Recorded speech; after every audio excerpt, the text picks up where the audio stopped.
Hi soapy friends, today we are going to do a Taiwan swirl soap using Rainforest Chica's wonderful clays. We've got red, pink, and her intense purple here. Taiwan swirl, but a circling Taiwan swirl. So it's a Taiwan swirl. I'll drop a link below. We just did one of those, but at the end of it we circle around the mold. And I'm just going to be using a standard Amazon loaf mold. And I have my acrylic dividers. And in fact, I'll drop that link to the Taiwan swirl video because I'm even using the same recipe. I have changed up the essential oil blend. And if this sticks and holds, it smells so good. I am definitely going to keep this in the formulation for the Best Friends Club. You can get my full recipe over at the site as well, but let's go ahead and make some soap. This is my coconut oil recipe. So I do have shea butter, cocoa butter, olive oil, and sunflower seed oil. The full recipe with lots of tips for formulating with it is up on the website. And I've pre-melted my shea butter and cocoa butter. That was already in the container here. Oh, and I did have someone ask what my temperature ended up at considering I had melted my oils, the shea butter and the cocoa butter. So let's go ahead and take that reading for you. We're only at 83 degrees. So I did have liquid butters, cocoa butter and shea butter in here, to which I added room temperature liquid fats and 83 degrees. So that's about what we're going to be soaking at. And I also just have some additional distilled water. We're going to use this for two purposes. One, this formulation uses a higher water content. And two, we're using that extra water to slurry our clays. I'm going to go ahead and add the essential oils in with my main oils so I don't forget about them. And for my additional water, I'm just going to divvy this up evenly across my 3 containers here. Let's go ahead and add our clays in.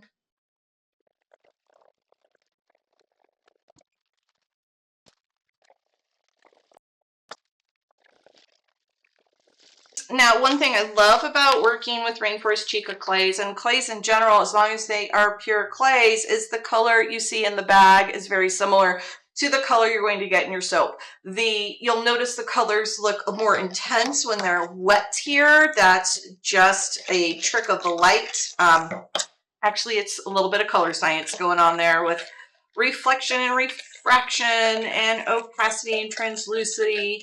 Anyway, we're going to have some wonderful colors with these beautiful, beautiful clays. So let's go ahead and add our sodium hydroxide solution. Bring our oils up to an emulsion, split and pour and swirl. You'll notice the darker color of the base oils in this batch versus the Taiwan swirl. That is due to the essential oils. They were quite dark with that patchouli and the orange essential oil in there. If you have never done any tests with essential oils and how the color affects the soap, I highly recommend you do that. You can just make some plain white soap, add essential oils to portions of it, and notice how they affect the color. Next, we're just going to split these into 3 colors. I do that by weight, and there is a math worksheet to make that math very simple for you up on the site. It's the multicolor batch splitting tutorial.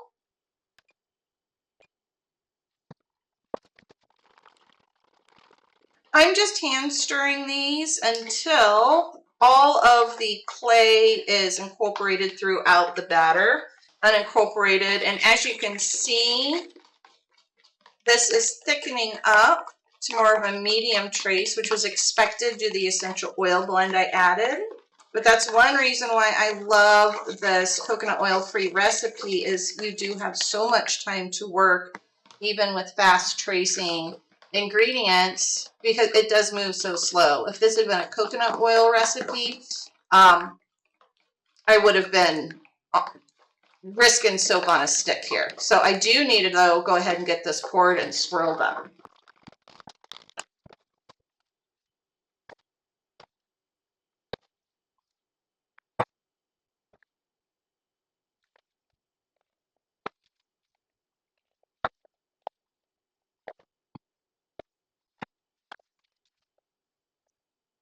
Well, that really serves me right to try to do a demonstration of a technique with a new essential oil blend. You can see this thickened up quite quickly. We're still going to plow through though. Let's go ahead and see how it turns out. We're going to do our Taiwan, so we're making our S's, and then we're going to circle it. It's looking like it's going to be just lovely. Fantastic.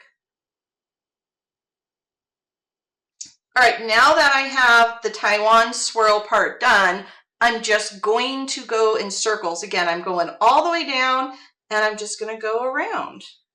And as you can see, this is pulling our pattern into petals. And there you can see all the movement where we had this red clay over here. Remember, that started all the way over here. So we've circled it all the way around. This should just be a beautiful cut. All right, so let's take a look at this. It looks, colors are just lovely. Now, the pink is definitely more peach, but I think that still works with the overall color palette. And that color discrepancy it's due to the essential oils that I use. Now, I could have used more of the clay, but I mean, it's just so beautiful. There's something sandy and just lovely about this all around. So let's go ahead and cut it up. We're going to cut it the same way we did the Taiwan swirl. Using my caterpillar. Oh, beautiful. Now, one thing I want to mention about working with clay is that I was a little bit concerned about not getting a gel on this, not because of the clay, but because of the formulation. So this is my coconut oil free, and I typically want to really force a gel to avoid ash, to avoid partial gel, crumbliness, all sorts of things. So there's a lot I did to the formulation, but at the same time, I could not force a gel on it because of the essential oil blend I used. It was accelerating trace, and with the higher water content and an accelerating fragrance, it can lead to volcanoes. So I did not force gel this. And look how beautiful that is. We did not get a partial gel, hurrah, but if we had, we probably wouldn't have noticed as much of it because our colors with clays are not as dependent on the gel phase as they are with botanicals. So just another lovely little bonus to working with clays.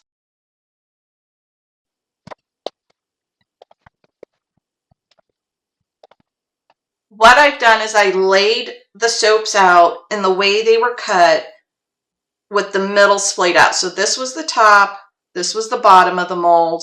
We sliced them in half and then cut them into bars, and these parts were together. So that's where this can turn into a lotus swirl. So I'll bring each one up to the camera and show you how you could potentially get a lotus.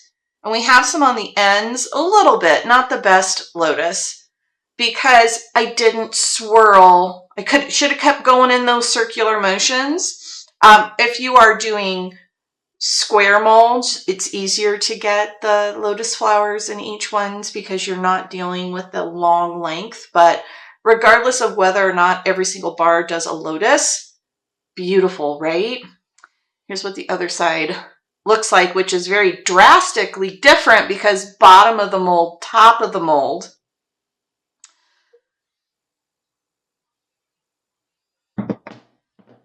And we'll just do that with each one for you. Oh, that one's very pretty. Look at that. Put them together this way, but this way you'll get the lotus. So they were poured like this, sliced in half, cut into bars, and then dropped down on the side. We get a lovely lotus. We'll do that again. Poured like this, sliced in half, matched up for a lotus. And then the final one, These are just so much fun. I love the colors. And if you notice, this is the ends. We have the white in the center versus the darker color in the center. And that's just based on the layering of the swirl. Here they are all beveled and just lovely looking. And I wanted to point out one more little tip for you. If you make this design and you sell them and you take photographs of them laid out in their lotus design, so the correct bars married up to each other, I highly recommend that however you package them, you mark them. So I would put 1s on these, 2s on these, 3s on these, 4s on these, 5s on these, or something to indicate that these 2 bars go together.